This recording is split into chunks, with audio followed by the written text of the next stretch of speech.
So what's up guys, कैसे हैं आप सभी लोग। और आप देख सकते हैं ये है एक पावर सप्लाई। ये जो पावर सप्लाई है वो 400-500 तक की मार्केट में मिल जाती है। मतलब ये एक सस्ती वाली पावर सप्लाई है और इस पे जो है लिखा हुआ है 450 वाट, बट ये जो है 450 वाट के आसपास भी नहीं है। तो आज का जो वीडियो है वो इस बारे में है कि अगर आपका जो कंप्यूटर है वो चलते चलते अगर बार बार ही जो है वो रीस्टार्ट अगर हो रहा है या फिर शटडाउन हो रहा है, तो इस प्रॉब्लम को कैसे फिक्स करें। तो देखिए, ये प्रॉब्लम आने के जो है वो बहुत सारे रीजंस होते हैं और ज़्यादातर रीजंस जो हैं वो पावर सप्लाई से ही रिलेटेड होते हैं। मतलब जितने भी रीजंस होते हैं, मैक्सिमम रीजंस पावर सप्लाई से रिलेटेड होते हैं। कुछ वजह होती हैं जो अदर रीजंस की वजह से जो है कंप्यूटर शटडाउन होता है या रीस्टार्ट होता है, जैसे वायरस या मैलवेयर की प्रॉब्लम। और अगर आपका कंप्यूटर बहुत ज़्यादा ओवरहीट हो रहा है तो मैं आपको एक चीज़ और बता दूं कि हो सकता है कि मेरा वीडियो जो है वो लोग भी देख रहे हों जिनका कंप्यूटर शटडाउन या रीस्टार्ट हो रहा हो, बट उनके कंप्यूटर में पहले ब्लू स्क्रीन आ रही हो, जिसको ब्लू स्क्रीन ऑफ डेथ या BSOD भी बोलते हैं। फिर जो है उनका कंप्यूटर शटडाउन होता हो या रीस्टार्ट होता हो।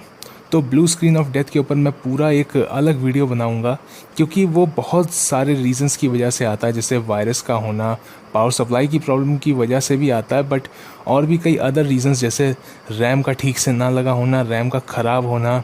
अगर आपने जो है अपनी हार्ड ड्राइव को जो है डीफ्रेगमेंट नहीं किया तो भी आएगा। हार्ड ड्राइव अगर आपकी बहुत ज़्यादा डिग्रेड हो गई, मतलब काफ़ी पुरानी हो गई है, तो भी जो है BSOD का एरर आता है। तो उसके ऊपर एक अलग वीडियो बनेगा। तो हम कहाँ पे थे, हाँ, तो जो है बहुत सारे रीजंस की वजह से जो है रीस्टार्ट और शटडाउन की प्रॉब्लम कंप्यूटर में आती है। ज़्यादातर जो प्रॉब्लम है वो इसी से रिलेटेड होती है। और कुछ रीजंस होते हैं जैसे कि कंप्यूटर का ओवरहीट होना या फिर वायरस या मैलवेयर का होना।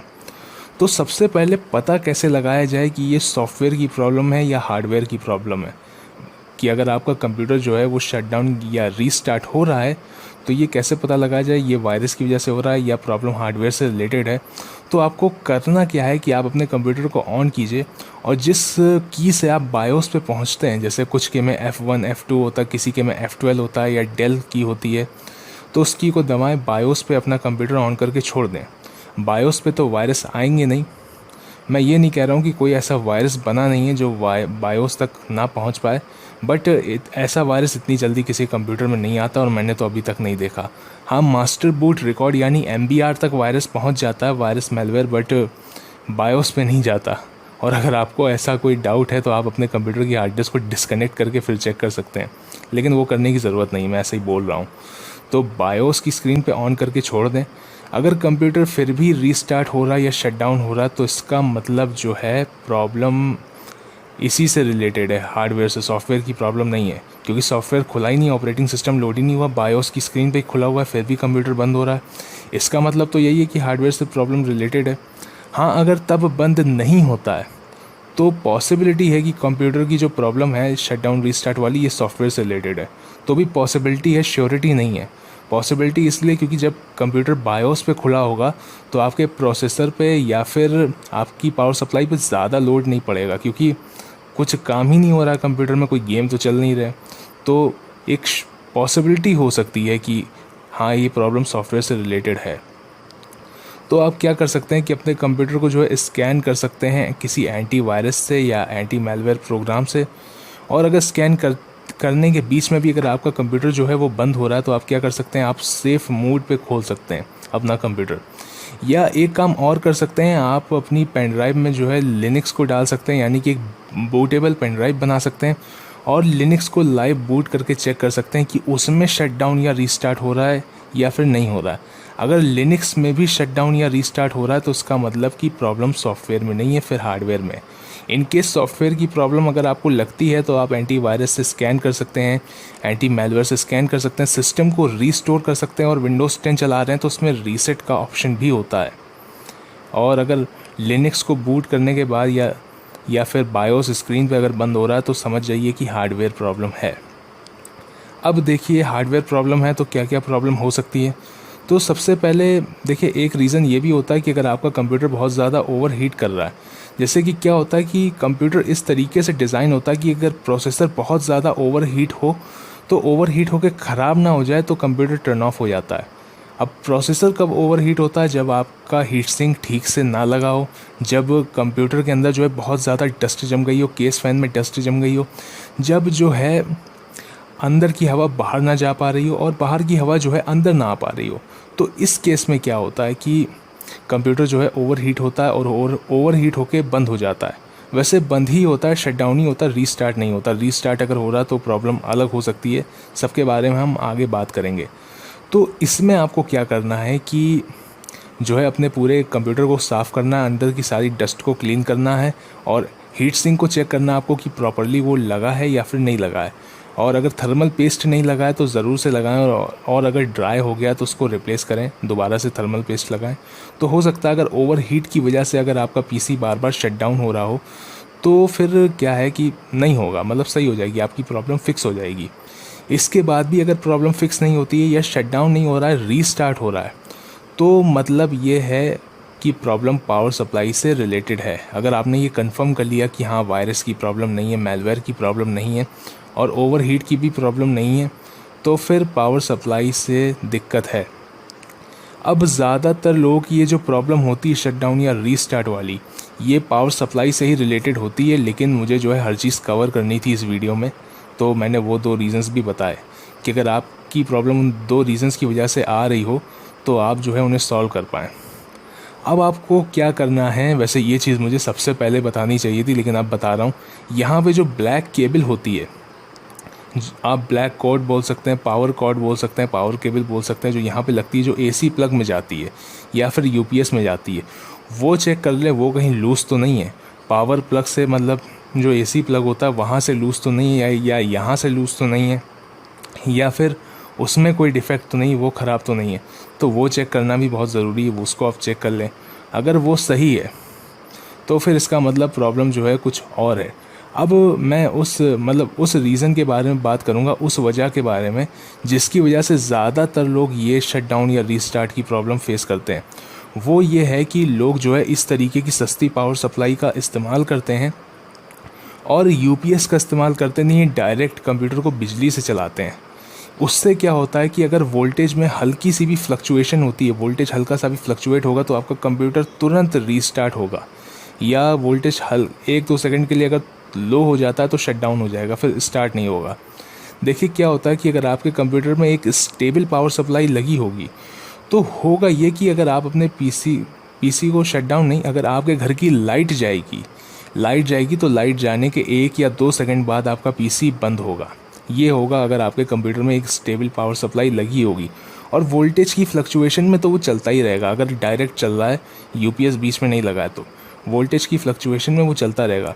मैं आपको बता दूं, मेरे कमरे का वोल्टेज अभी फ्लक्चुएट कर रहा है, कमरे का क्या पूरे घर का वोल्टेज फ्लक्चुएट कर रहा है। ये जो मेरा एलईडी बल्ब है ये ऐसे मतलब ब्लिंक कर रहा है, मतलब हल्का ऐसे हो रही है इसकी लाइट, लेकिन फिर भी आप देख सकते हैं कि मेरे पीछे जो पीसी रखा हुआ है ये एक बार भी रीस्टार्ट नहीं हुआ।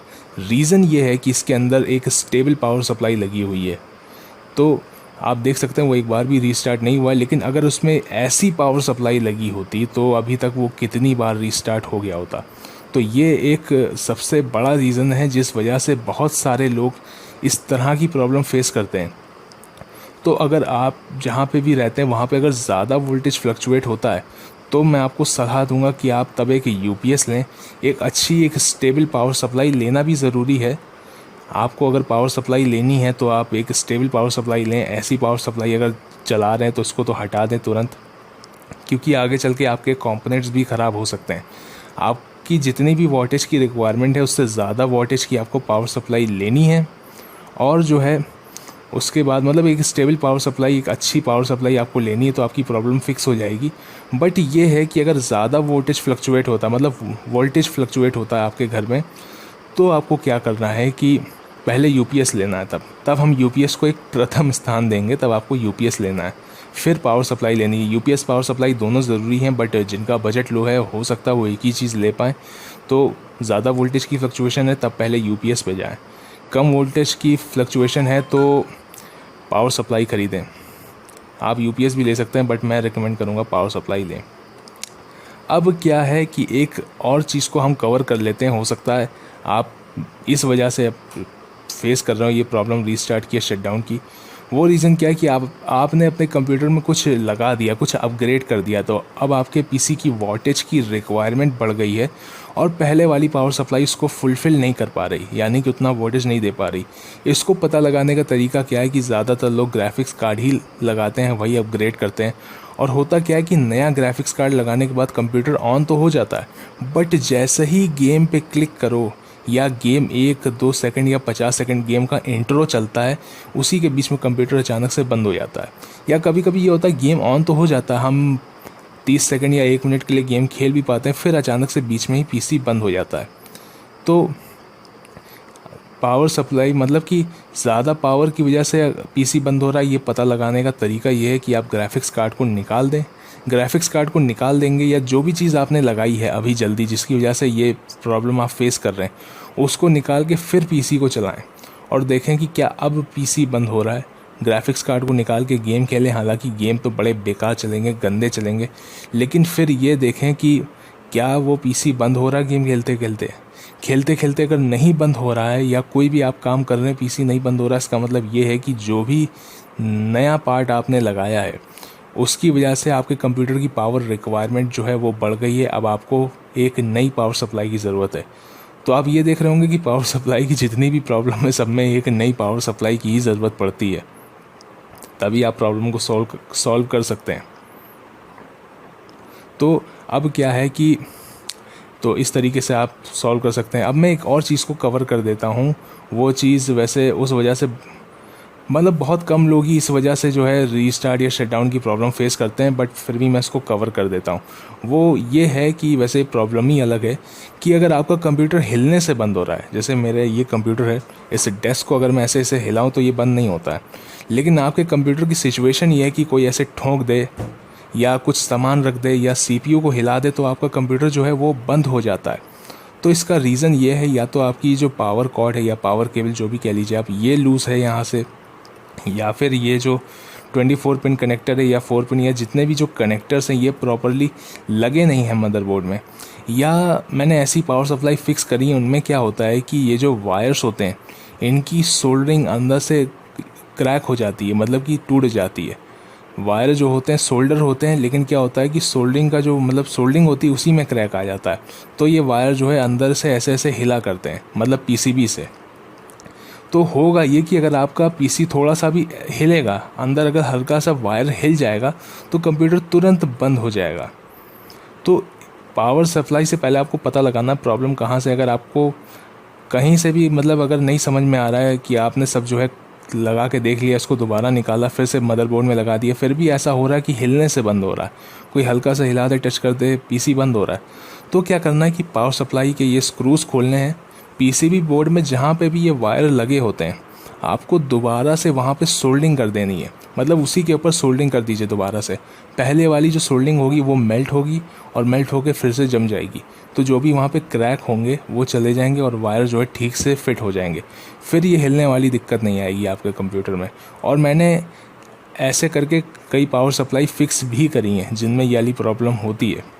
तो ये एक तरीका था। अगर इस तरीके की प्रॉब्लम आप फेस कर रहे हैं तो आप उसको ऐसे फिक्स कर सकते हैं।